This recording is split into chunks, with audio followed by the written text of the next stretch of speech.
After months of speculation, President Donald Trump weighed in on the high-stakes Republican primary runoff for U.S. Senate. He endorsed Texas Attorney General Ken Paxton over incumbent U.S. Senator John Cornyn. Now, this is a major blow to Senator Cornyn, made on the second day of early voting, and the announcement is having ripple effects throughout the political world, from here in Austin to Capitol Hill. KVUE's Daniel Perot is tracking the praise and fallout from the endorsement. Daniel, this is a really big deal for Attorney General Paxton. It's certainly a supercharge for his efforts to oust Senator John Cornyn in next week's runoff election. President Trump is on a mission in recent weeks to root out Republicans who he says has opposed him.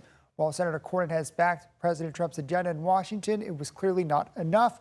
And President Trump's endorsement is now putting him at odds with the GOP establishment. I was waiting on a little announcement. Did y'all see that? Cheers at an event in Allen as Texas Attorney General Ken Paxton celebrated bagging the top prize, President Donald Trump's endorsement in the GOP Senate primary. His endorsement, in my opinion, is the most significant endorsement in my lifetime. So when he endorses, it has a tremendous impact. On Capitol Hill Tuesday, Republican senators expressed frustration and disappointment that the president endorsed Paxton and took so long to do so. They pushed heavily for him to back Cornyn, citing concerns with Paxton's scandal-ridden past. There are those that say whoever I endorse is going to win. I don't know if that's true, but historically that's absolutely true. I just don't like to say it. Trump called Cornyn a good man, but said he was not supportive of me when times were tough. In a social media post after the endorsement, Cornyn emphasized his closeness to Trump and lead into an argument that he's often made on the campaign trail. In November's general election against State Representative James Talarico, he says Paxton will be a weak nominee who jeopardizes everything we care about. When I asked him about an endorsement on Monday, he said he believed the ship had sailed. I think he doesn't want to disappoint some of his own supporters by picking sides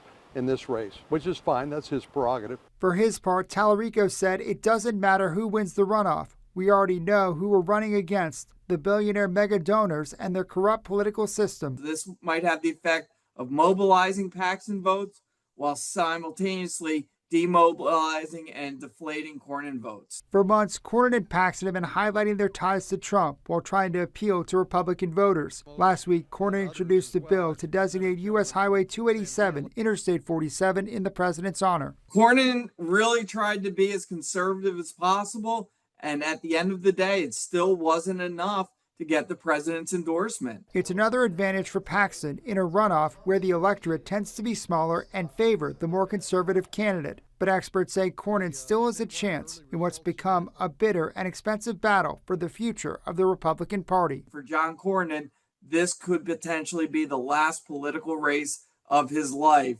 And if he leaves stuff in the tank, it's wasted. Some Republican leaders worry the party will need to spend more money to defend the seat if Ken Paxton is the nominee in November, money that could be spent on Senate races in other more competitive states. Shortly after President Trump's announcement, Wesley Hunt, who came in third place in the runoff, also endorsed Ken Paxton. In the studio, Daniel Perot, KVUE News.